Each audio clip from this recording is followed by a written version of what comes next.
bienvenue sur les tutos de VSB Synergie.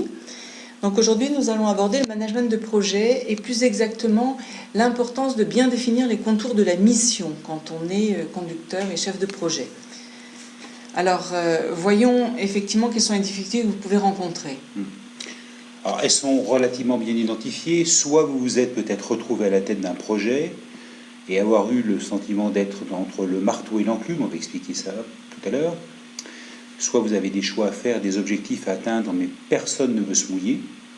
Ou enfin, vous devez travailler avec une équipe qui ne dépend pas de vous et sur laquelle vous n'avez aucun pouvoir, ce qui est un des gros problèmes du manager de projet.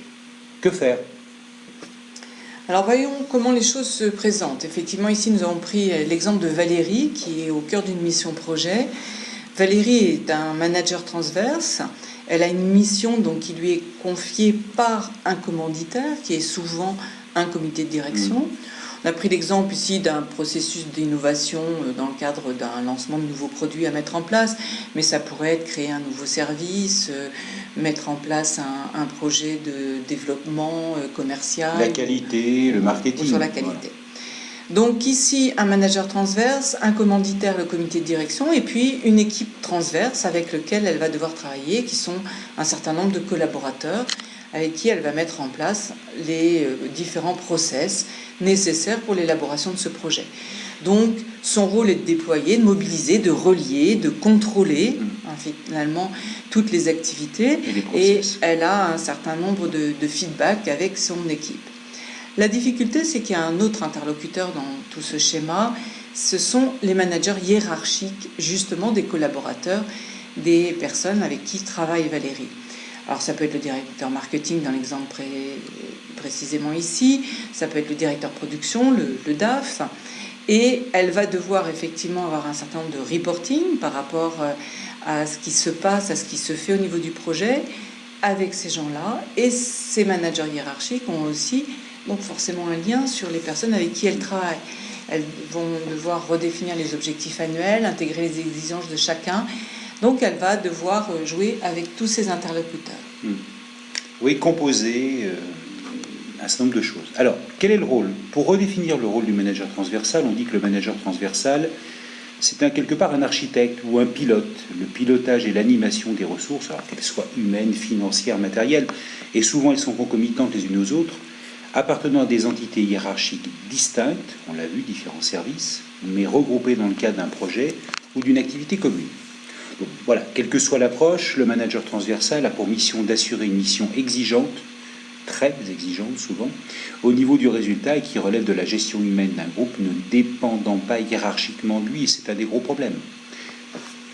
Et oui, et c'est toute la difficulté, c'est pour ça que nous mettons en garde le chef de projet pour qu'il définisse bien sa mission et les contours de sa mission.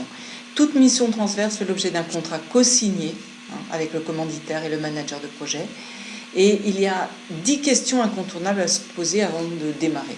Et la première, c'est quel est le niveau de positionnement stratégique de la mission, c'est-à-dire quelle est l'importance et la légitimité de sa mission? Quel est l'impact de la réussite ou de l'échec de celle-ci? C'est-à-dire bien identifier le contexte qu'il y a et ce qui a amené à ce projet. Deuxième question clé qui concerne la culture transversale de l'organisation. Organisation, ça en tant qu'entreprise. Entre autres, quel mode de management de communication est-ce que je dois mettre, moi, manageuse transverse, Valérie, en œuvre avec Olivier, Catherine, Bruno, qui sont les 3 managers? Et puis, troisième question, quels sont les leviers contextuels à activer? C'est-à-dire, quels sont les éléments d'autorité que je peux mettre en place, finalement, aussi bien en termes juridiques, législatifs, financiers, commerciaux. Sur quoi vais-je pouvoir jouer? Quatrième question, comment sera évaluée ma mission? En d'autres termes, quels sont les critères objectifs, on entend, de la mesure de ma performance? Sur quoi serai-je jugé? Et ça, c'est quelque chose qu'il faut prédéfinir bien en amont. Oui, sinon, après, ça va poser de sacrés problèmes au fil du temps. Et cinquième point important, c'est quel sera mon périmètre de responsabilité. Effectivement, quels seront les principes de co-responsabilité avec les autres managers hiérarchiques, Olivier, Catherine, Bruno, qu'on a vu, ainsi qu'avec le comité de direction. La 6e question, elle, concerne les conditions d'arbitrage. évidemment, un projet, c'est en permanence des compromis, des concessions et donc des arbitrages. En d'autres termes, quelles sont les conditions pour débloquer certaines situations sensibles et assurer la fluidité maximale de la mission? Parce qu'il va bien falloir à un moment donné qu'un arbitre siffle la fin de la partie et décide. On a besoin de ces conditions-là. Quelles seront également les compétences nécessaires? Donc, quels seront les contributeurs au projet? Donc, vers qui vais-je pouvoir me tourner, hein, sur quelle base et sur quelle expertise dont je vais avoir besoin? Aussi bien d'ailleurs en interne qu'en externe. Ça peut être un cabinet d'audit, ça peut être des consultants. La 8e question concerne les moyens et les leviers d'action. C'est évident, mais encore faut-il le dire. Bon.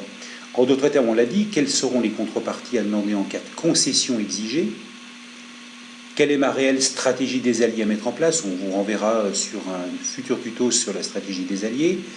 Et en d'autres termes, quelle est ma réelle influence? Parce que c'est de ça dont il s'agit, parfois coincé entre des guerres intestines, entre des personnalités qui ne s'entendent pas entre elles, entre des cultures d'appareils et des visions qui peuvent être parfois très très différentes.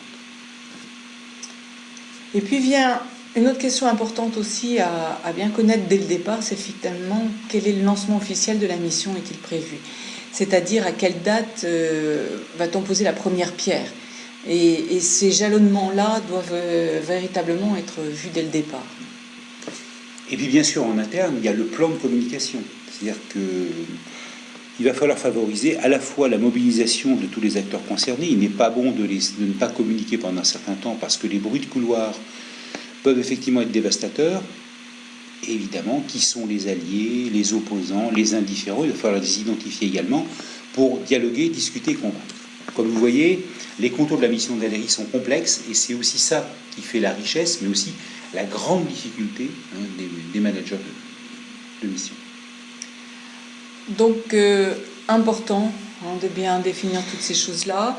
Et si vous souhaitez justement en savoir plus, pour être plus efficace dans votre gestion de projet, ou pour adopter un management adapté à ces situations complexes, eh bien VSB Synergie est à votre disposition et nous vous invitons à nous retrouver sur notre site. À très bientôt. À très bientôt.